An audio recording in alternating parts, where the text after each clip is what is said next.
Let's take a look at those setups there, okay? So just in terms of your head position, your spine position, the ball position, everything there is the only thing I would point out on this one that could be a little bit tweaked slightly. I like to see kind of the lead arm and the club head and the shaft a little more in line. So you've got the handle a bit further forward there. This one could go just a little bit further, smidgen, okay? So the ball will be in the ball, the club coming back. Exactly, so the handle's still going to be there. So basically, rather than move the hands back, you just tilt the shaft, which will actually help you now get more of that strike on the golf ball you're looking for to get ball then divot, rather than you having the hands too far back. But generally speaking, we need to get the shoulders lined up, which means they have to be slightly tilted this way. You got to think your hands are on the club in a different position. Left hand is higher than right hand, so it stands to reason that your left hand goes this way. The shoulders have to tilt. If you just put the ball forward and you turn this way, yes, you get your hands on the club correctly, but now your shoulders are way left. And because the ball was going forward, your shoulders aim left. That was a big influence on why your golf ball would be pull left. If you try to fix it going left, you hit the ground behind the golf ball. If you try dragging your right foot back, all it did now was put the ball further forward, means you hit the ground even more so behind the golf ball and probably hook it a little bit more. So it's not really going to improve your shot from going left, So getting in that start position, always, like I say, start with the club face first. That is going to be the biggest influence on where the ball goes. Your feet do have no relevance on the direction of the shot. It's more the contact of the shot, okay? Then get your shoulders and your top half correct, so grip and shoulders, so you're getting lined up with this there. So it's there, getting that correct. From the club head, up the shaft to your hands, elbows, shoulders, that has the biggest influence on the direction from there. And as you work up the line and back down, it gets less and less of an effect, okay? So the more you get into a good start position there, where you can just see your shadow on your top there, how your head's further back behind the ball and your shoulders now are kind of squared off. So it doesn't actually feel like that much, does it? That looks quite exaggerated. It's a little bit more exaggerated. A lot of people tend to almost feel more exaggerated and look less exaggerated. But if you feel less, then that's absolutely fine. Again, for me, real and feel are obviously two different things anyway. If you feel less exaggerated than it looks, that's probably a better thing to you, because at least then you can take it to the golf course and be like, this actually feels okay. It'll take a little bit of practice, but like I say, and I'll send this through to you anyway, get yourself in that position where the handle's a smidgen forward. I look for like a lowercase y is kind of my kind of set of things I like to see, okay? Then when you swing, now you're just swinging normally, you're getting back into a really good impact there with your hands nicely in front and then twisted it. The only one you sometimes do that, I mean, that was slightly delayed there with the right foot. It kind of came through, but on occasions that right foot does hang back. Now, whether that's just you just being used to sort of hitting off the back foot, trying to hit to the right maybe, I don't know.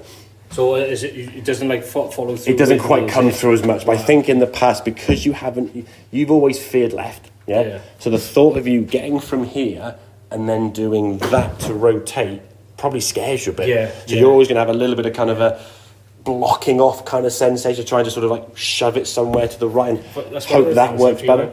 I actually don't do it all, funny enough. When I'm on a course, I feel, I don't know if I do it because you don't record it. Of course, my feet don't move. I don't even feel like I lift it. That's probably to do with trying to stop myself going exactly left. Because in your mind, the more you rotate, well, the more left you're going to go. In actual fact, it's not always the case.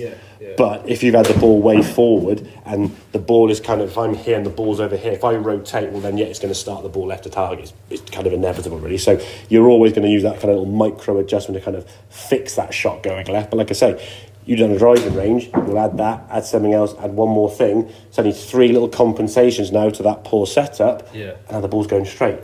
But what were those 3 things you did anyway? And again, can you take that to the golf course and then produce that on a golf course when there's trouble, there's trees, there's water bunkers, when you think, I've got to feel like I do this. There's just too many things in it, really.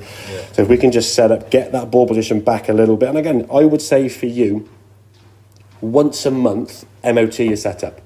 Put a club down between your feet and just check. Because you'll find, like a magnet, it's going to want to keep creeping this way back towards you. And it does have to creep a lot.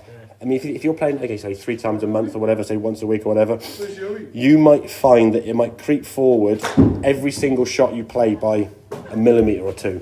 Well, after 50 shots around and 150 shots a month, 150 millimetres, now you're suddenly getting to a spot where actually it's going to get fun.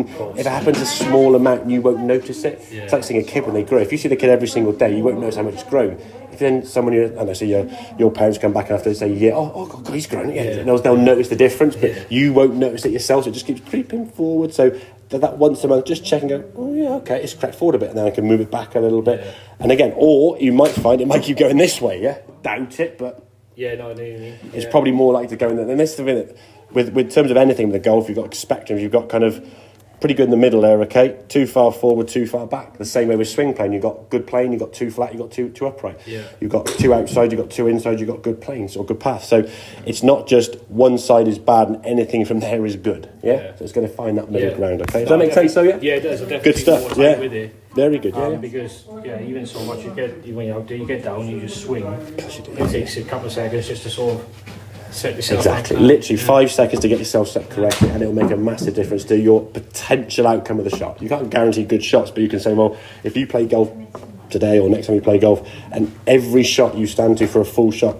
the ball position is correct. Yeah. Then we've got a good shot. All I would say, and we'll have a couple of drivers now, obviously ball position with a driver would be forward, but I would hazard a guess, if you put it forward from your irons, you're probably putting your driver somewhere here. So we'll check, exactly. So we'll check that in a second. We'll put some drivers on there. So basically where your irons are is probably where your driver wants to be. But again, you can leave the club on the ground there, just move yourself back, and obviously you can have a little bit more tilt there because that ball is a bit further forward. But otherwise... So what I do is sort of come in this way and... Yeah, a little bit that way, yeah. So the ball's a bit further forward. Yeah, that's what I look like doing, babe. Like I said, it didn't feel uncomfy, so that's a good... Yeah, exactly. Well, the thing, if you're going to skim a pebble, it's kind of a natural throwing and hitting position. I mean, you wouldn't sort of throw a thing from this, it just looks awkward. So getting in that sort of side bend. Okay, mate, good stuff. Right on. Right.